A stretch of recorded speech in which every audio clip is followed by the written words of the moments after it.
ನಾವೆಲ್ಲರೂ ದೇವರ ವಾಕ್ಯವನ್ನು ಧ್ಯಾನಿಸ್ಕೊಳ್ಳೋಣ. ಕರ್ತನು ಈ ದಿನ ನಮ್ಮ ಸಂಗಡ ಯಾವ ವಾಕ್ಯದಿಂದ ಮಾತಾಡ್ತಾರೆ?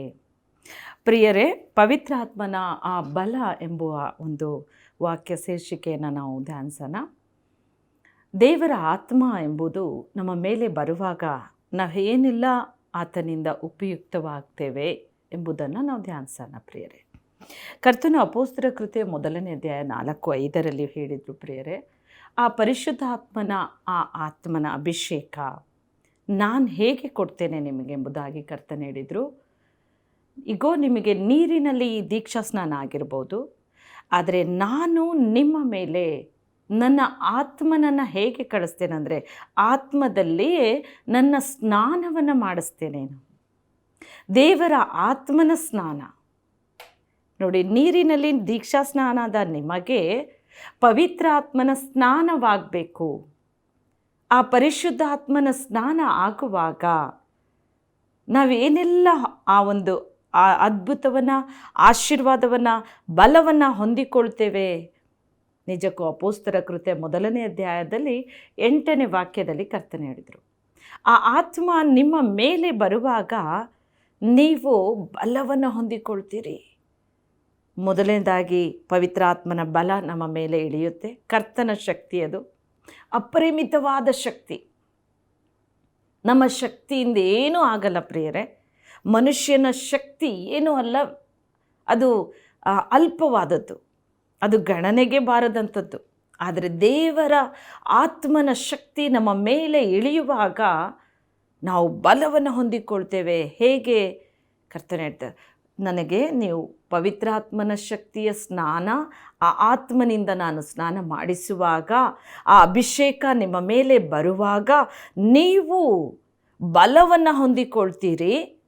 ಎರಡನೇದಾಗಿ ಸಾಕ್ಷಿಯಾಗ್ತೀರ. ಭೂಮಿಯ ಕಟ್ಟಕಡೆವರೆಗೂ ನನಗೆ ಸಾಕ್ಷಿಗಳಾಗಿರ್ತೀರಿ. ಆದರೆ ನಾವು ಆತ್ಮನ ಸ್ನಾನವನ್ನು ಹೊಂದಿಕೊಳ್ಬೇಕೋ ಇಲ್ಲ ನಾವು ನೀರಿನ ಸ್ನಾನ ಹೊಂದ್ಕೊಂಡು ಸಾಕಾ? ನಮ್ಮ ಬಗ್ಗೆ ನಾವು ಆಲೋಚನೆ ಮಾಡಿಕೊಂಡು ಈ ದಿನ ಆ ಪರಿಶುದ್ಧಾತ್ಮನ ಶಕ್ತಿ ನನಗೆ ಬೇಕು ದೇವರೆಂಬುದಾಗಿ ಆ ಅಭಿಷೇಕವನ್ನು ಹೊಂದಿಕೊಳ್ಳೋಣ. ಈ ಅಂತ್ಯ ದಿನಗಳಲ್ಲಿ ನಮ್ಮ ಶಕ್ತಿಯಿಂದ ಏನು ಮಾಡೋಕ್ಕೆ ಸಾಧ್ಯ ಇಲ್ಲ ಪ್ರಿಯರೇ. ಯಾವ ದುಷ್ಟ ಶಕ್ತಿಗಳು, ಪಿಶಾಚ ಕಾರ್ಯಗಳು, ಅದು ಎಫೆಸ ಪತ್ರಿಕೆಯಲ್ಲಿ ಕರ್ತನು ಹೇಳ್ತಾರೆ 6ನೇ ಅಧ್ಯಾಯದಲ್ಲಿ ಕೂಡ, ಆ ಒಂದು ದೇವರ ಆತ್ಮನ ಬಲ, ಶಕ್ತಿ ಅಂದರೆ ಸರ್ವ ಆಯುಧ ನಿಮ್ಮ ಮೇಲೆ ಇದ್ದರೆ ನೀವು ಲೋಕವನ್ನು ಜಯಿಸ್ತೀರಾ. ನಿಮ್ಮ ವಿರೋಧವಾಗಿ ಅನೇಕವಾದಂಥದ್ದು ಹೋರಾಟ ನಡೀತಾ ಇರುತ್ತೆ. ಆಕಾಶ ಮಂಡಲದಲ್ಲಿರುವಂಥ ದುರಾತ್ಮನ ಸೇನೆ, ರಾಜಕೀಯ, ಮನುಷ್ಯರು, ಲೋಕದಲ್ಲಿ ಲೋಕಾಧಿಪತಿ, ಇವೆಲ್ಲ ಹೋರಾಟ ನಮ್ಮ ಕಣ್ಣಿಗೆ ಕಾಣದಂತೆ ನಮ್ಮ ವಿರೋಧವಾಗಿ ಹೋರಾಟ ಮಾಡ್ತಾ ಇರುವಾಗ, ನನ್ನ ಆತ್ಮೀಯ ಸ್ನೇಹಿತರೆ, ನಮಗೆ ಪವಿತ್ರಾತ್ಮನ ಬಲ ಬೇಕು. ದೇವರ ಆತ್ಮನ ಅಭಿಷೇಕ ಬೇಕು.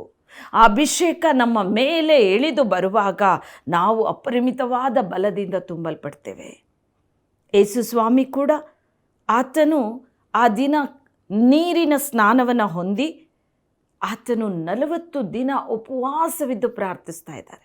ಆ ಉಪವಾಸದಲ್ಲಿ 40 ದಿನ ಉಪವಾಸ ಮಾಡಬೇಕಂದ್ರು ಆ ಉಪವಾಸ ಬಲ, ಆ ಉಪವಾಸ ಮಾಡಲು ಶಕ್ತಿ ಕೊಟ್ಟವರು ಯಾರು ಕೊಡ್ತಾ ಪ್ರಿಯರೇ? ಅದೇ ಪರಿಶುದ್ಧ ಆತ್ಮನು, ದೇವರ ಆತ್ಮನು. ಕರ್ತನಿಗೆ ನೀರಿನ ಸ್ನಾನ ಆದಾಗ ಆಕಾಶ ತೆರೆಯಲ್ಪಡ್ತು, ಪಾರಿವಾಳ ಆಕಾರವಾಗಿ ಆತನ ಮೇಲೆ ಪವಿತ್ರಾತ್ಮನ ಇಳಿದು ಬಂದರು.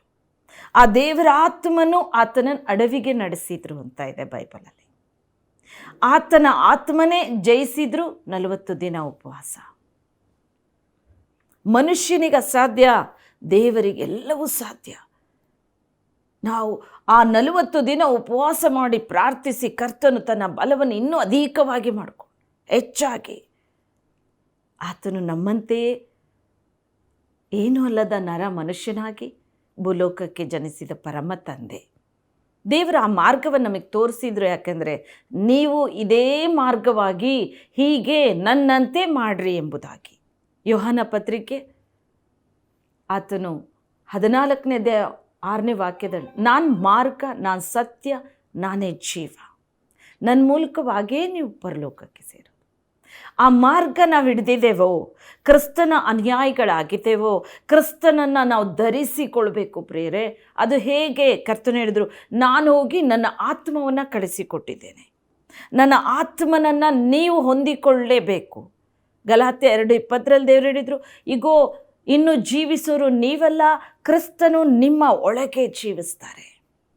ಆ ಪರಿಶುದ್ಧವಾದ ಆತ್ಮ ಭರಿತರಾಗಿ ನಾವು ಚಲಿಸುವಾಗ ನಮಗೆ ವಿರೋಧವಾಗಿ ಹೇಳುವ ರಾಜಕೀಯ, ಲೋಕಾಧಿಪತಿ, ಆಕಾಶ ಮಂಡಲ ದುರಾತ್ಮನ ಸೇನೆ, ಯಾವ ಆಲೋಚನೆಗಳು, ಯಾವ ದುಷ್ಟಶಕ್ತಿಗಳು, ಯಾವ ದೆವ್ವ, ಪೀಡೆ, ಪಿಚಾಚಿಗಳಾಗಲಿ, ಮನುಷ್ಯರ ಕಾರ್ಯಗಳಾಗಲಿ, ದುಷ್ಟನ ಕ್ರಿಯೆಗಳಾಗಲಿ ನಮ್ಮ ಎದುರುಗಡೆ ನಿಲ್ಲಕ್ಕೆ ಸಾಧ್ಯ ಇಲ್ಲ. ಯಾಕೆಂದರೆ ಇನ್ನೂ ಜೀವಿಸೋರು ನಾವಾಗಿರಲ್ಲ, ಕ್ರಿಸ್ತನ ಆತ್ಮ ನಮ್ಮೊಳಗಿರುತ್ತೆ. ನಮಗೆ ಪವಿತ್ರ ಆತ್ಮನ ಸ್ನಾನ ಆಗಿರುತ್ತೆ. ದೇವರ ಆತ್ಮ ನಮ್ಮೊಳಗಿರುವಾಗ ನಮ್ಮ ಮುಂದೆ ನಿಲ್ಲೋರೊಬ್ಬರು ಇರಲ್ಲ ಪ್ರಿಯರೇ. ಯಾಕೆಂದರೆ ನಮ್ಮೊಳಗಿರೋ ಪವಿತ್ರ ಆತ್ಮನವ್ರಿಗೆ ಕಾಣಿಸ್ತಾ ಇರ್ತದೆ. ದೇವರೇ, ಕರ್ತನೇ ಆತನ ಆತ್ಮನು. ಆತನ ಆತ್ಮನು ಯಾರು? ಆ ಕರ್ತನ ಆತ್ಮನು, ಕ್ರಿಸ್ತನೇ ಆ ಆತ್ಮನು. ಆ ಪವಿತ್ರ ಆತ್ಮ, ಆ ಅಭಿಷೇಕ, ಆ ಅಭಿಷೇಕದ ಸ್ನಾನ ಇವತ್ತು ನಮಗೆಲ್ಲರಿಗೂ ಬೇಕೇ ಬೇಕು ಪ್ರಿಯರೇ. ಈ ಅಂತ್ಯ ದಿನದಲ್ಲಿ ಏನೂ ತಿಳಿಯದಂಥ ಪರಿಸ್ಥಿತಿ. ಯಾರು ನಮ್ಮ ಬಗ್ಗೆ ಆಲೋಚನೆ ಯಾವ ರೀತಿ ಮಾಡ್ತಾ ಇದ್ದಾರೆ ಗೊತ್ತಿಲ್ಲ, ಮುಂದೆ ಏನಾಗುತ್ತೋ ಗೊತ್ತಿಲ್ಲ. ಹೀಗೆ ನಮಗೆ ಗೊತ್ತಿಲ್ಲದೆ ನಾವೆಲ್ಲೋ ಹೋಗಿ ನಾವು ಬಿದ್ದು ಹೋದಂಥ ಪರಿಸ್ಥಿತಿಗೆ ಹೋಗೋಕ್ಕಿಂತ ಮುಂಚೆ ನಾವು ದೇವರಲ್ಲಿ ಬೇಡಿ ಪವಿತ್ರ ಆತ್ಮನ ಬಲವನ್ನು ಹೊಂದಿಕೊಳ್ಬೇಕು. ಆ ಅಭಿಷೇಕ ಬರುವಾಗ ಕರ್ತನೆ ಹೇಳಿದರು, ಯೋವೇಲ ಪತ್ರಿಕೆ 2ನೇ ಅಧ್ಯಾಯ 28-32 ವಾಕ್ಯದವರೆಗೆ ನೋಡ್ತೇವೆ. ಆ ಪರಿಶುದ್ಧಾತ್ಮ ದೇವರು ಕಡೇ ದಿವಸದಲ್ಲಿ ಎಲ್ಲ ಮನುಷ್ಯರ ಮೇಲೆ, ಪ್ರತಿಯೊಬ್ಬೊಬ್ಬರ ಮೇಲೆ, ಮನುಷ್ಯರು ಅಂದಾಗ ಕರ್ತನಲ್ಲಿ ಜಾತಿ ಹೇಳಲಿಲ್ಲ, ಭೇದ ಹೇಳಲಿಲ್ಲ, ಎಲ್ಲ ಮನುಷ್ಯರ ಮೇಲೆ ಅಂದಾಗ ಪ್ರತಿಯೊಬ್ಬ ಮನುಷ್ಯರ ಮೇಲೆ ಕರ್ತನ್ ತನ್ನ ಆತ್ಮವನ್ನು ಸುರಿಸ್ತಾ ಇದ್ದಾರೆ. ಅವರು ಯಾರೇ ಆಗಿದ್ರೂ ಸರಿ, ಮನುಷ್ಯರ ಮೇಲೆ, ಯಾವ ಮನುಷ್ಯನಾಗಿದ್ರೂ ಸರಿ, ಎಲ್ಲೇ ಇದ್ರೂ ಸರಿ, ಕರ್ತನೇ ನಿನ್ನ ಆತ್ಮ, ನಿನ್ನ ಅಭಿಷೇಕ ನಮಗೆ ಬೇಕು. ಅವರು ಎಲ್ಲೇ ಇದ್ದರೂ, ಯಾವ ರೀತಿಯಾಗಿ ಅವರು ಮೊರೆ ಇಟ್ಟರು, ಕರ್ತನು ಅವರ ಮೇಲೆ ಅಭಿಷೇಕವನ್ನು ತುಂಬಿಸ್ತಾ ಇದ್ದಾರೆ. ಎಲ್ಲ ಮನುಷ್ಯರ ಮೇಲೆ ನನ್ನ ಆತ್ಮ ಸುರಿಸ್ತೇನೆ, ಅವರು ಪ್ರವಾದಿಸ್ತಾರೆ. ಹೆಂಗಸರು, ಗಂಡಸರು, ಹಿರಿಯರು, ಅವರಿಗೆ ಕನಸಿನ ಮೂಲಕ ಮಾತಾಡ್ತೇನೆ. ಯೌವನಸ್ಥರಿಗೆ ದಿವ್ಯ ದರ್ಶನ ಕೊಡ್ತೇನೆ. ಹಾಗಾದರೆ ಆ ಪರಿಶುದ್ಧ ಆತ್ಮ ದೇವರು ನಮ್ಮೊಳಗೆ ಬರುವಾಗಲೇ ನಾವು ಮಾರ್ಪಡ್ತೇವೆ ಕ್ರಿಸ್ತನಂತೆ. ಮುಂದಾಗೋ ಸಂಗತಿ ನಮಗೆ ಗೊತ್ತಾಗುತ್ತೆ. ಯಾವ ಆಪತ್ತುಗಳು ನಮಗೆ ಬರೋದಿಲ್ಲ. ಆಪತ್ತುಗಳು ಬರೋಕ್ಕಿಂತ ಮುಂಚೆ ಪರಿಶುದ್ಧಾತ್ಮ ದೇವರೇ ನಮ್ಮೊಳಗಿದ್ದು ಎಲ್ಲವನ್ನು ತಿಳಿಯಪಡಿಸ್ತಾರೆ ಪ್ರವಾದನೆ ಮೂಲಕ. ಆ ಆತ್ಮವನ್ನು ನಾವು ಹೊಂದಿಕೊಳ್ಬೇಕು ಪ್ರಿಯರೇ. ಆ ಸ್ನಾನ ನನಗೆ ಬೇಕು ಕರ್ತನೆ ಅಂತ ಕೇಳಿ. ಆ ಪವಿತ್ರ ಆತ್ಮನ ಸ್ನಾನ ನನಗೆ ಕೊಡು ಕರ್ತನೆ ಅಂತ ಕೇಳಿ. ಈ ಅಂತ್ಯ ದಿನ, ದೇವರೇ ಮುಂದಾಗೋದು ನನಗೆ ತಿಳಿದಿಲ್ಲ ಸ್ವಾಮಿ, ನಾನು ಪ್ರಾರ್ಥನೆ ಜೀವಿತದಲ್ಲಿ ಮುಂದುವರಿಗೂ ಗೊತ್ತಿಲ್ಲ. ನಾನು ಸೇವೆ ಮಾಡ್ತಾ ಇದ್ದೇನೆ, ಸೇವೆ ಹೇಗೆ ಮಾಡಲಿಕ್ಕೆ ಗೊತ್ತಾಗ್ತಾ ಇಲ್ಲ. ಮುಂದೆ ಏನಾಗುತ್ತೋ ಗೊತ್ತಿಲ್ಲ. ನನ್ನ ವಿರೋಧವಾಗಿ ಯಾರು ಎದ್ದಿದ್ದಾರೋ ಗೊತ್ತಿಲ್ಲ. ಏನೆಲ್ಲ ನಡೀತಾ ಇದೆ ತಂತ್ರೋಪಾಯ ಗೊತ್ತಿಲ್ಲ ಸ್ವಾಮಿ. ಅದಕ್ಕೆ ಕರ್ತನೆ, ನನ್ನ ಆತ್ಮನನ್ನು ನಿಮ್ಮ ಮೇಲೆ ಕಳಿಸ್ತೇನೆ. ಈಗೋ ನನ್ನ ದಾಸ ದಾಸಿಯರು ಪ್ರವಾದಿಸ್ತೀರ. ಕರ್ತನ ಸೇವಕಿಯರು ಕೂಡ ಅಭಿಷೇಕ ಹೊಂದದೆ ಸೇವೆ ಮಾಡಂಗಿಲ್ಲ.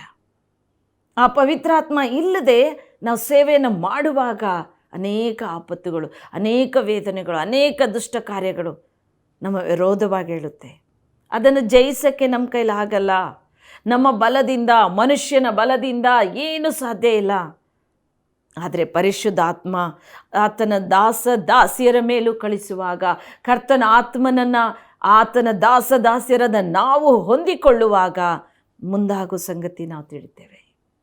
ಮುಂದೆ ಏನಾಗುತ್ತೆ, ನಮ್ಮ ವಿರೋಧವಾಗಿ ಏನೆಲ್ಲ ನಡೀತಾ ಇದೆ, ಎಲ್ಲ ತಂತ್ರೋಪಾಯ ಪರಿಶುದ್ಧಾತ್ಮನಿಗೆ ತಿಳಿಯುತ್ತೆ. ಯೆಹೆಜ್ಕೇಲ ಪ್ರವಾದನೆ ಗ್ರಂಥ ನೋಡಿ, 1ನೇ ಅಧ್ಯಾಯ, ಆ ದೇವರ ಆತ್ಮ ಹೇಗಿದ್ದಾರೆ ಎಂಬುದಾಗಿ. ಆ ಪರಿಶುದ್ಧಾತ್ಮ ಪರಲೋಕದಲ್ಲಿ ಆ ಯೆಹೆಜ್ಕೇಲ ಪ್ರವಾದಿಗೆ ಆ ಒಂದು ದರ್ಶನ ಕಾಣುವಾಗ ದೇವರ ಆತ್ಮನು ಯಾವ ರೀತಿಯಾಗಿ ಇದ್ದಾರೆ ಎಂಬ ಆತನ ಚಿತ್ರಣವನ್ನು ಆತನು ಅಮೂಲ್ಯವಾದ ರೀತಿಯಲ್ಲಿ ವರ್ಣನೆ ಮಾಡಿ ಆ ವಾಕ್ಯದಲ್ಲಿ ತಿಳಿಸಿದ್ದಾರೆ ಪ್ರಿಯರೇ. ನೋಡಿ, ಆತನಿಗೆ ಮನುಷ್ಯನ ಮುಖವು, ಹೋರಿಯ ಮುಖವು, ಆತನಿಗೆ ಗರುಡನ ಮುಖವು, ಆತನಿಗೆ ಮನುಷ್ಯ ಮುಖ, ಗರುಡ ಮುಖ, ಅದೇ ಹೋರಿಯ ಮುಖ, ಸಿಂಹದ ಮುಖ. ನಾಲ್ಕು ಮುಖಗಳು, 4 ದಿಕ್ಕಿನಲ್ಲಿ ಪ್ರಭಾವದಿಂದ ಇದ್ದಾರೆ ಪವಿತ್ರಾತ್ಮನ. ಆತನ ಶರೀರವೆಲ್ಲವೂ ಕೂಡ ಆತನ ಕಣ್ಣುಗಳಿದೆ ಎಂಬುದಾಗಿ. ಅಲ್ಲಿ ಪರಿಶುದ್ಧಾತ್ಮ ದೇವರಿಗೆ ಆತನ ಎಲ್ಲ ಕಣ್ಣಾಗಿದೆ. ಆತನಿಗೆ ಕಾಣದೇ ಇರೋ ಜಾಗ ಇಲ್ಲ. ಪಾತಾಳದಲ್ಲಿ ನಡೆಯುವುದು ಆತನಿಗೆ ಗೋಚರ. ಎಲ್ಲೆಲ್ಲಿ ಏನೆಲ್ಲ ನಡೀತಾ ಇದೆ ಆತನ ಕಣ್ಣುಗಳು ನೋಡ್ತಾನೆ ಇದೆ. ಆ ಎಲ್ಲವನ್ನ ಗ್ರಹಿಸಿ ದೇವರ ಆತ್ಮ ಬರೀತಾದ ವ್ಯಕ್ತಿಗೆ ಆತನಿಗೆ ಆತ್ಮಿಕ ಕಣ್ಗಳನ್ನು ತೆರೆಸಿ ನಮಗೆ ತಿಳಿಯಪಡಿಸ್ತಾರೆ.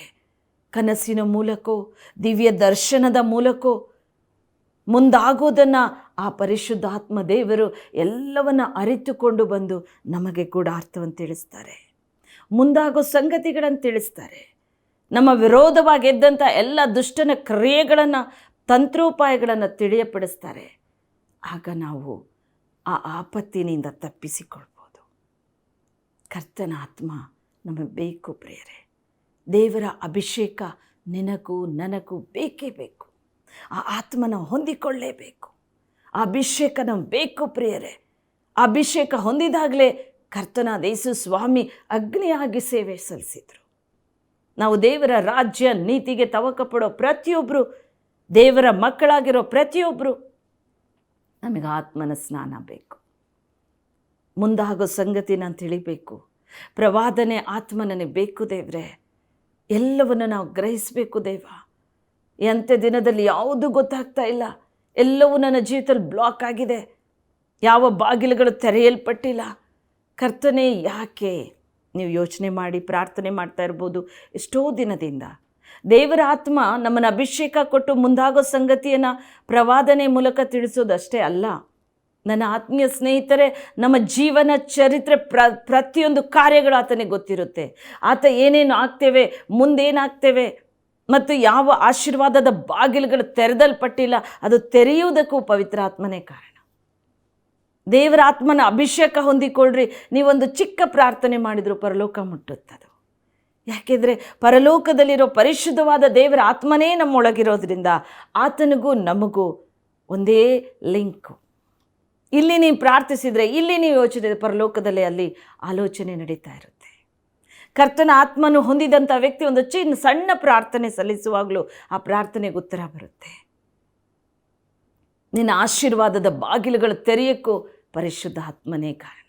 ಆ ಆತ್ಮ ಅಭಿಷೇಕ ನಮ್ಮೊಳಗೆ ಬರುವಾಗ ನೀನು ಏನೇ ಆಲೋಚನೆ ಮಾಡು, ಅದರಲ್ಲಿ ದೇವರು ಜಯ ಕೊಡ್ತಾರೆ. ನೀವೇನನ್ನು ಬೇಡಿಕೊಳ್ಳ್ರಿ, ಆ ಬೇಡಿಕೆ ಎಲ್ಲ ನೆರವೇರುತ್ತೆ. ಪರಿಶುದ್ಧಾತ್ಮ ಬರುವಾಗ ನಾವು ಉಪಯುಕ್ತ ಪಾತ್ರೆಗಳಾಗ್ತೇವೆ. ನಾವೆಲ್ಲಿ ಹೋದರೂ ದೇವರು ನಮಗೆ ಜಯವನ್ನು ತರ್ತಾರೆ. ದಾವೀದನ ಮೇಲೆ ಅಭಿಷೇಕ ಬರುವಾಗ ಗೊಲ್ಯಾತನನ್ನು ಜಯಿಸಿದ ಆತನಲ್ಲ, ದೇವರ ಆತ್ಮನೇ. ದಾವೀದನ ಮೇಲಿದ್ದಂಥ ಪವಿತ್ರ ಆತ್ಮನ ಅಭಿಷೇಕ ಗೊಲ್ಯಾತನನ್ನು ಹೊಡೆದು ಉರುಳಿಸಿದರು. ಕರ್ತನ ಆತ್ಮ ಬರುವಾಗ ಎಲ್ಲವೂ ನಮಗೆ ಜಯವು. ದಾವೀದನಿಗೆ ಎಷ್ಟೋ ಕಷ್ಟಗಳು, ಇಕ್ಕಟ್ಟುಗಳು, ಹೋರಾಟಗಳು, ವೇದನೆ, ಬಂಧಿಸುವಂಥ ಸಂದರ್ಭ, ಆತನ ಪ್ರಾಣವನ್ನು ತೆಗೆದು ಹಾಕುವಂಥ ಒಂದು ಸಂದರ್ಭ, ಎಷ್ಟೋ ಹೋರಾಟ ಆತನು ಫೇಸ್ ಮಾಡ್ತಾನೇ ಇರ್ತಿದ್ದ. ಪ್ರತಿ ಕ್ಷಣ ದಾವೀದನಿಗೆ ತುಂಬ ಆಪತ್ತುಗಳು ಬಂತು. ಆದರೆ ದಾವೀದನ ದೇವರ ಆತ್ಮನ ಕೈ ಬಿಡಲಿಲ್ಲ. ಕರ್ತನ ಆತ್ಮನ ಅಭಿಷೇಕ ಅವನೊಳಗಿತ್ತು. ಅದಕ್ಕೆ ದಾವೀದ ಎಲ್ಲಿ ಹೋದರೂ ಆತನಿಗೆ ಜಯ ಕೊಡ್ತಿದ್ರು ದೇವರು. ದಾವೀದನಿಗೆ ಆಶೀರ್ವಾದ ತುಂಬಿ ಹೊರಸೂಸ್ತು. ಆತನ ಏನೆಲ್ಲ ದೇವರ ಆಲೋಚನೆ ಇತ್ತೋ, ಅವನ ಜೀವಿತದಲ್ಲಿ ಇಟ್ಟಿದ್ರು ಕರ್ತನ ಆ ಒಂದು ಆಶೀರ್ವಾದ, ಎಲ್ಲ ಆಶೀರ್ವಾದದ ಬಾಗಿಲುಗಳು ತೆರೆಯಲ್ಪಡ್ತು. ಕಡೆಯಲ್ಲಿ ದಾವೀದ ಒಂದು ರಾಜನಾಗಿ, ಇಸ್ರಾಯೇಲರಿಗೆ ರಾಜನಾಗಿ ಮಾರ್ಪಟ್ಟ. ಹಾಗೆ ನನ್ನ ಆತ್ಮೀಯರೇ, ಇಂದು ನೀವು ಪವಿತ್ರಾತ್ಮನಂತ ಆಸಾರ ಮಾಡೋದಾದರೆ, ದೇವರಾತ್ಮ ನನಗೆ ಹಾಕಬೇಕು, ನಾವು ಸಭೆಗೆ ಹೋಗೋಣ, ಕೂರೋಣ, ಪ್ರಾರ್ಥನೆ ಮಾಡೋಣ, ಹಾಗೆ ಬಂದುಬಿಡೋಣ. ಆದರೆ ದೇವರ ಆತ್ಮನ ಬರುವಾಗ ಮಾತ್ರವೇ ನೀನೊಂದು ಆಶೀರ್ವಾದ ನಿಧಿಯಾಗಿ ಮಾರ್ಪಡೋಕ್ಕೆ ಸಾಧ್ಯ. ದೇವರಾತ್ಮನಿದ್ದಾಗ ಮಾತ್ರವೇ ಮುಂದಾಗೋ ಸಂಗತಿಗಳು ತಿಳಿದುಕೊಳ್ಳೋಕ್ಕೆ, ಪ್ರವಾದಿಸುವುದಕ್ಕೆ ಸಾಧ್ಯ. ದೇವರಾತ್ಮನ ಅಭಿಷೇಕ ಇರುವಾಗಲೇ ನೀನು ಆಶೀರ್ವಾದ ನಿಧಿಯಾಗಿ ಮಾರ್ಪಡ್ತೀಯ. ದೇವರಾತ್ಮನು ಬರುವಾಗಲೇ ನಮ್ಮ ಕಾರ್ಯದಲ್ಲಿ ದೇವರು ಜಯವನ್ನುಂಟು ಮಾಡ್ತಾರೆ. ದೇವರಾತ್ಮನಿರುವಾಗಲೇ ನಮ್ಮ ಪ್ರಾರ್ಥನೆ ಪರಲೋಕ ಏರಿ ಹೋಗುತ್ತೆ. ದೇವರಾತ್ಮನು ಯಾರಲ್ಲಿದ್ದಾನೋ ಅವರಿಗೆ ಬಿಡುಗಡೆ. ಪರಿಶುದ್ಧಾತ್ಮ ಬರುವಾಗ, ಆ ದೇವರ ಆತ್ಮನ ಅಭಿಷೇಕ ನಮ್ಮ ಮೇಲೆ ಇರುವಾಗ ನಮ್ಮನ್ನು ನೋಡಿದಂಥ ದುಷ್ಟಶಕ್ತಿಗಳು, ಯಾವ ದುರಾತ್ಮ ಕಾರ್ಯಗಳು ಎಲ್ಲವೂ ಅದರಿ ನಡುಗುತ್ತೆ ಪ್ರೇರೆ. ಅದು ನಮ್ಮನ್ನು ನೋಡಿ ಅಲ್ಲ, ನಮ್ಮಲ್ಲಿರೋ ಪರಿಶುದ್ಧಾತ್ಮನನ್ನು ನೋಡಿ. ದೇವರ ಆತ್ಮನ ಅವರಿಗೆ ಕಾಣಿಸ್ತಾ ಇದ್ದಾವೆ. ದುರಾತ್ಮನ ಸೇನೆಗಳು, ದುಷ್ಟಶಕ್ತಿಯ ಕ್ರಿಯೆಗಳು, ಎಂಥ ದುರಾತ್ಮನ ಆ ಲೋಕದಲ್ಲಿ ಲೋಕಾಧಿಪತಿ ಹೋರಾಡ್ತಾ ಇದ್ರು. ದೇವರು ಹೇಳ್ತಾರೆ, ನಿನ್ನಲ್ಲಿರೋನು ಹೆಚ್ಚಿನವನು, ಸರ್ವಶಕ್ತನು, ಎಲ್ಲವನ್ನ ಜಯಿಸಿ ಕೊಡ್ತಾರೆ. ಮಾರ್ಗ ಸರಾಗವಾಗುತ್ತೆ. ಹಿಂದೆ ಆ ಪವಿತ್ರಾತ್ಮನ ಸ್ನಾನ ನನಗೆ ಬೇಕು ದೇವರೇ ಅಂತ ಕೇಳು. ದಿನ ನಿಮ್ಮ ಬಡತನದಲ್ಲಿ, ಕಷ್ಟದಲ್ಲಿ, ದುಃಖದಲ್ಲಿ, ವ್ಯಾಧಿಯಲ್ಲಿ, ನೋವಿನಲ್ಲಿ ಯಾವುದು ನನಗೆ ಬಿಡುಗಡೆ ಆಗ್ತಾ ಇಲ್ವೇ, ನಾನು ಎಷ್ಟು ಪ್ರಾರ್ಥನೆ ಮಾಡ್ತಾ ಇದ್ದೇನೆ ಅಂತ ನೀವು ಹೇಳ್ತಾ ಇರ್ಬೋದು. ಆ ರೋಗಕ್ಕಾಗಿ, ನೋವಿಗಾಗಿ, ಕಷ್ಟಕ್ಕಾಗಿ, ದುಃಖಕ್ಕಾಗಿ ಪ್ರಾರ್ಥನೆ ಮಾಡಬೇಡಿ. ಮೊದಲು ನನಗೆ ಅಭಿಷೇಕ ಕೊಡು ಸ್ವಾಮಿ ಅಂತ ಪ್ರಾರ್ಥನೆ ಮಾಡಿರಿ. ನನಗೆ ಪವಿತ್ರಾತ್ಮನ ಅಭಿಷೇಕ ಬೇಕು ದೇವರೇ, ಆ ಸ್ನಾನ ನನಗೆ ಆಗಬೇಕು ದೇವರೇ, ನನಗೆ ನೀರಿನ ಸ್ನಾನ ಆಗಿದೆ ಕರ್ತನೆ, ನನಗೆ ಅಭಿಷೇಕ ಬೇಕು, ಪವಿತ್ರಾತ್ಮನ ಸ್ನಾನ ನನಗೆ ಬೇಕು ದೇವರೇ ಅಂತ ಕೇಳಿ. ಕರ್ತನ ಅಭಿಷೇಕವನ್ನು ಎಲ್ಲ ಮನುಷ್ಯರ ಮೇಲೆ ಸುರಿಸ್ತಾರೆ, ಭೇದ ಇಲ್ಲದೆ. ಯಾವ ಭೇದ ಇಲ್ಲದೆ ದೇವರು ತನ್ನ ಆತ್ಮವನ್ನು ಪ್ರತಿಯೊಬ್ಬ ಮನುಷ್ಯರ ಮೇಲೆ ಸುರಿಸ್ತೇನೆ ಅಂತಾರೆ. ಈ ಅಂತ್ಯ ದಿನ ನಮಗೆ ಅಭಿಷೇಕ ಬೇಕು. ಆತ್ಮನ ಅಭಿಷೇಕ ನಮ್ಮೊಳಗಿರುವಾಗಲೇ ನಾವು ಬಲವನ್ನು ಹೊಂದಿಕೊಳ್ತೇವೆ. ಎರಡನೇದಾಗಿ, ಭೂಮಿಯ ಕಟ್ಟಕಡೆಯವರೆಗೂ ಸಾಕ್ಷಿಗಳಾಗ್ತೇವೆ. ಸಾಕ್ಷಿ, ಹೌದು ಪ್ರಿಯರೇ, ಅನೇಕರು ನಾವು ಸಾಕ್ಷಿಯ ಜೀವಿತ ಮಾಡೋದಿಲ್ಲ. ದೇವರನ್ನು ನಂಬಿ ಇವತ್ತು ನಂಬಿ ನಾಳೆ ಬಿಟ್ಟು ಹೋಗೋರು.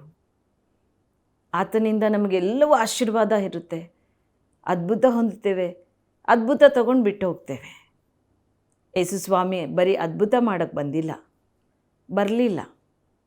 ಕರ್ತನಾದ ಯೇಸು ಸ್ವಾಮಿ ಹೇಳ್ತಾರೆ, ಯೋಹಾನ ಪತ್ರಿಕೆ 3ನೇ ಅಧ್ಯಾಯ 16ನೇ ವಾಕ್ಯದಲ್ಲಿ, ದೇವರು ಈ ಲೋಕದ ಮೇಲೆ ಎಷ್ಟೋ ಪ್ರೀತಿಯನ್ನಿಟ್ಟು ತನ್ನ ಒಬ್ಬನೇ ಒಬ್ಬ ಮಗನನ್ನು ಕೊಟ್ಟನು. ಆತನನ್ನು ನಂಬುವ ಒಬ್ಬನಾದರೂ ನಾಶವಾಗದೆ ಎಲ್ಲರೂ ನಿತ್ಯ ಜೀವವನ್ನು ಹೊಂದಿಕೊಳ್ಬೇಕಂತ ಬಂದೆ. ಹಾಗಾದರೆ ಕ್ರಿಸ್ತನ್ ಬಂದಿದ್ದು ನಮ್ಮ ರೋಗ ನಿವಾರಣೆಗಾಗಿ, ನಮ್ಮ ಪಾಪ ತೊಳೆಯೋಕ್ಕೆ, ನಮ್ಮ ವ್ಯಾಧಿಗಳನ್ನೆಲ್ಲ ಹೊತ್ತು ತೀರ್ಸೋಕ್ಕೆ ಅಷ್ಟು ಮಾತ್ರಕ್ಕಲ್ಲ. ಆತ ಬಂದಿದ್ದು ಉದ್ದೇಶನೇ ನಾವೆಲ್ಲರೂ ಪರಲೋಕಕ್ಕೆ ಸೇರಬೇಕು, ನಿತ್ಯ ಜೀವಕ್ಕೆ, ಸ್ವರ್ಗದಲ್ಲಿ ದೇವರೊಂದಿಗೆ ಆ ಪವಿತ್ರವಾದ ಲೋಕದಲ್ಲಿ ನನ್ನ ಮಕ್ಕಳು ಇರಬೇಕು ಅಂತಲೇ ತನ್ನ ಒಬ್ಬನೇ ಒಬ್ಬ ಮಗನನ್ನು ದೇವರು ನಮಗಾಗಿ ಬಲಿಯಾಗಿ ಕೊಟ್ಟರು. ಆ ನಿತ್ಯ ಜೀವ ನಮ್ಮ ಯಾರಿಗೂ ಬೇಡವಾ? ಆ ಪರಲೋಕಕ್ಕೆ ನಾವು ಸೇರಬೇಕು. ಅದೇ ಉದ್ದೇಶ. ನಾವು ಅದ್ಭುತ ತಗೋತೇವೆ, ಹಿಂತಿರುಗಿ ಹೋಗ್ತೇವೆ. ಆಶೀರ್ವಾದ ತಗೋತೇವೆ, ಹಿಂತಿರುಗಿ ಹೋಗ್ತೇವೆ. ಸ್ವಲ್ಪ ದಿನ ಮಾತ್ರ ನಾವು ಕ್ರಿಸ್ತನನ್ನು ನಂಬಿ ಆರಾಧನೆ ಮಾಡೋರಾಗಿರ್ತೇವೆ. ಇನ್ಯಾರೋ ಒಬ್ರು ಏನೋ ಹೇಳ್ದಾಗ ನಾವು ದೇವರನ್ನು ಬಿಟ್ಟು ಹೋಗ್ತೇವೆ, ಸಭೆಯನ್ನು ಬಿಟ್ಟು ಹೋಗ್ತೇವೆ. ಆದರೆ ಕರ್ತನ್ ಬಂದಿದ್ದು ನಮ್ಮ ನಿತ್ಯ ಜೀವಕ್ಕೆ ಸೇರ್ಸೋಕ್ಕೆ. ಇವತ್ತು ಹೇಳಿ, ದೇವರೇ, ನಾನು ನಿತ್ಯ ಜೀವದಲ್ಲಿ ಪರಲೋಕಕ್ಕೆ ಸೇರೋವರೆಗೂ ನಾನು ಭದ್ರವಾಗಿ ನಿಲ್ಲಿಸು, ನಮ್ಮ ಬಲವಾಗಿ ನಿಲ್ಲಿಸು, ಕಡೆಯವರೆಗೂ ದೃಢವಾಗಿ ನಿಲ್ಲಿಸು. ಅಪ್ಪ, ನಾನು ನಿನ್ನ ಅಮೂಲ್ಯವಾದ ಆ ಪರಿಶುದ್ಧ ಲೋಕಕ್ಕೆ ನಾನು ಸೇರಬೇಕು. ನಿನ್ನಿಂದ ನಾನು ಇವತ್ತೆಲ್ಲ ಸಕಲ ಆಶೀರ್ವಾದ ಪಡಿತಾ ಇದ್ದೇನೆ. ಆದರೆ ಆ ನಿತ್ಯ ಜೀವ ಕಡೆಯಲ್ಲಿ ನಮಗೆ ಸಿಗುವಂಥದ್ದು, ಆ ಜೀವ ಎಂಬ ಜಯಮಾಲೆ ನನ್ನಿಂದ ತಪ್ಪಿ ಹೋಗಬಾರ್ದು ದೇವರೇ. ಅದು ನನಗೆ ಬೇಕು ಸ್ವಾಮಿ. ಅದಕ್ಕಾಗಿ ಪ್ರಯಾಸ ಪಡ್ರಿ. ಅದಕ್ಕೋಸ್ಕರ ದೇವರನ್ನು ಆತುಕೊಳ್ಳ್ರಿ. ಸಭೆಯಾಗಲಿ, ದೇವರ ವಾಕ್ಯಕ್ಕೆ ನಮ್ರತೆಯಿಂದ ನಡ್ಕೊಳ್ಳೋಣ. ಕರ್ತನು ನಿಶ್ಚಯವಾಗಿ ಇಂದು ನಿಮ್ಮನ್ನು ಆಶೀರ್ವದಿಸಿ ಆವರಿಸ್ತಾರೆ. ಆ ಪವಿತ್ರಾತ್ಮನ ಸ್ನಾನ ನನಗೆ ಬೇಕು ದೇವರೇ ಅಂತ ಕೇಳಿ. ನನಗೆ ಬೇಕು ದೇವರೇ, ನಾನು ಹೊಂದಿಕೊಳ್ಬೇಕು ಸ್ವಾಮಿ. ಆ ಅಭಿಷೇಕ ನನಗೆ ಬೇಕು ಕರ್ತನೆ. ಅಭಿಷೇಕ ಇಲ್ಲದೆ ನಾನೇನು ತಿಳಿದುಕೊಳ್ಳೋಕ್ಕಾಗಲ್ಲ. ಮುಂದಾಗೋ ಸಂಗತಿಗಳ ತಿಳಿಸ್ತೀಯ. ಆಶೀರ್ವಾದ ಪಡೆಯುವಂತೆ ನನ್ನ ಆಶೀರ್ವಾದ ನಿಧಿಯಾಗಿ ಮಾಡ್ತೀರಾ. ಆ ಪವಿತ್ರಾತ್ಮ ಬರುವಾಗಲೇ ಕಡೆಯವರೆಗೂ ನಾವು ದೃಢವಾಗಿ ನಿಲ್ತೇವೆ. ನಾವು ಕೂಡ ನಿತ್ಯ ಜೀವದಲ್ಲಿ ದೇವರೊಂದಿಗಿರ್ತೇವೆ. ಆತನ ಬಳಿಯಲ್ಲಿ ಸೇರಬೇಕಂದ್ರೆ ಹಿಂದೆ ತೀರ್ಮಾನ ಮಾಡಿ, ಕರ್ತನೇ ನಿನ್ನ ಆತ್ಮನ ಅಭಿಷೇಕ ಕೊಡು. ನನಗೆ ಬಲ ಇಲ್ಲ ಕರ್ತನನ್ನು ಕುಂದು ಹೋಗಿದ್ದೇನೆ, ನಿರಾಶೆ ಆಗಿದ್ದೇನೆ, ಆಶೀರ್ವಾದ ಕಳೆದುಕೊಂಡಿದ್ದೇನೆ, ಯಾವ ಆಶೀರ್ವಾದ ನನ್ನ ಜೀವಿತದಲ್ಲಿ ಇಲ್ಲ. ಇಂದು ನಿನ್ನ ಆಶೀರ್ವಾದ ಬೇಕು ಕರ್ತನೆ. ನನಗೆ ಆ ಅಭಿಷೇಕ ಕೊಡು ತಂದೆ, ನನ್ನ ಅಭಿಷೇಕಿಸು. ಕೇಳ್ರಿ, ಆತನ ಆತ್ಮನಕ್ಕಾಗಿ ದಾಹದಿಂದ ಬೇಡ್ರಿ. 2002ನೇ ಇಸ್ವಿಲಿ ಕರ್ತನ ನನಗೂ ಕೂಡ ಅಭಿಷೇಕಿಸಿದರು.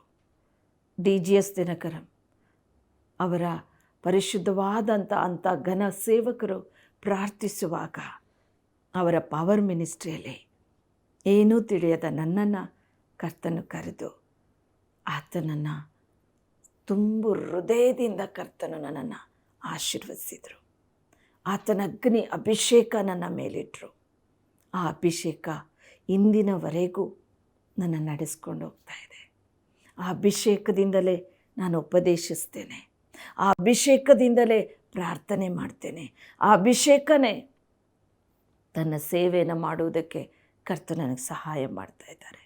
ಆ ಪವಿತ್ರ ಆತ್ಮನ ಬರುವಾಗ ನಮಗೆ ಬೇಕಾದ ಎಲ್ಲ ಸಹಾಯ ಸಿಗುತ್ತೆ ಪ್ರಿಯರೇ. ಆತನ ಹೆಸರೇ ನಮ್ಮ ಸಹಾಯಕನು.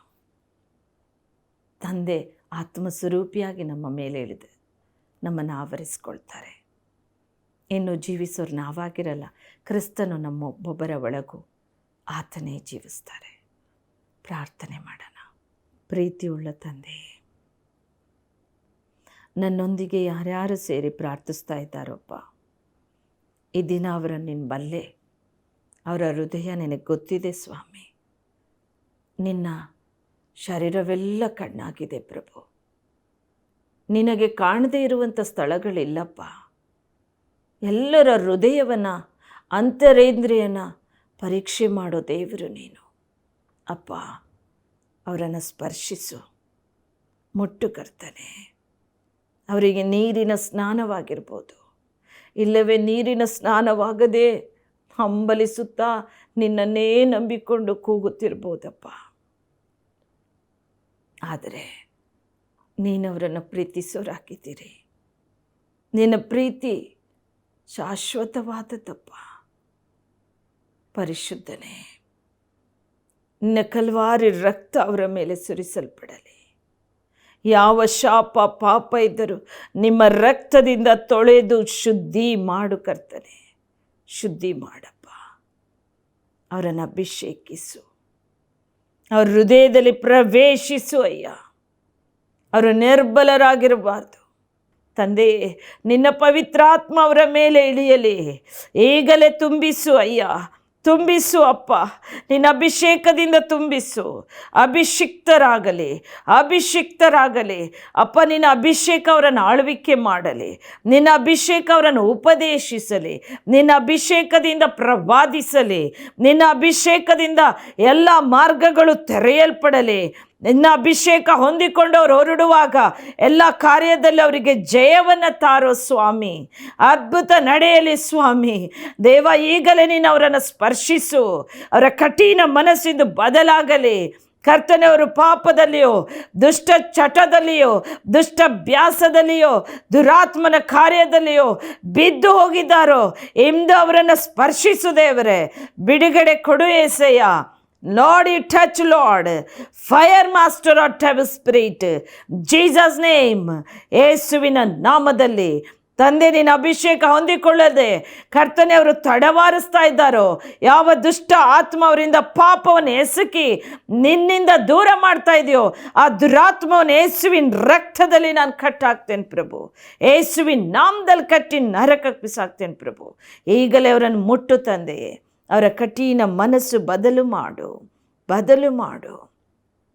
Bless lord.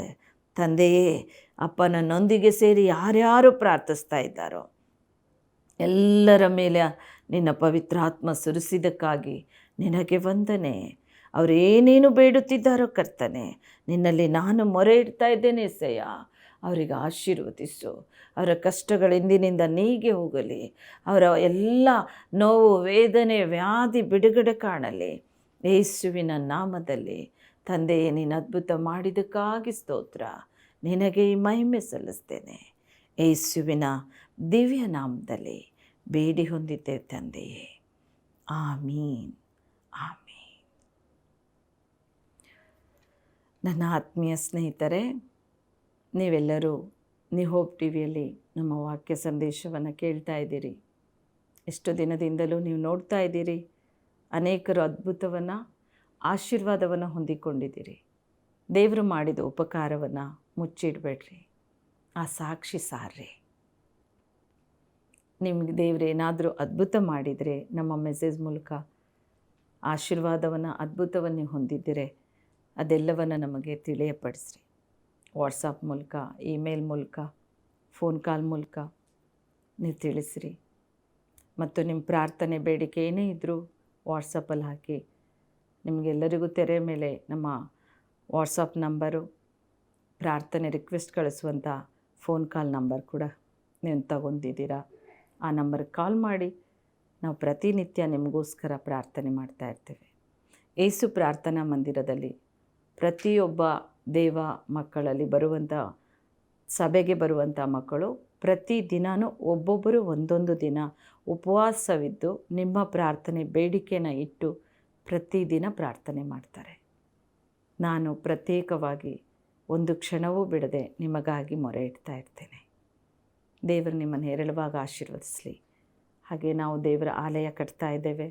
ದೇವರ ಆಲಯ ಕಟ್ಟುವ ವಿಚಾರದಲ್ಲಿ ನೀವು ಮೊದಲು ಪ್ರಾರ್ಥನೆ ಮಾಡಿ, ಅದರೊಂದಿಗೆ ನಿಮ್ಮ ಕಾಣಿಕೆಯಿಂದನೂ ಕೂಡ ಕರ್ತನ ಆಲಯವನ್ನು ಸನ್ಮಾನಿಸಿ. ದೇವರು ನಿಮ್ಮನ್ನು ಆಶೀರ್ವದಿಸಲಿ. ನಿಮ್ಮ ಸಹೋದರಿ ಕಡೂರ್ ದೇವಕಿ.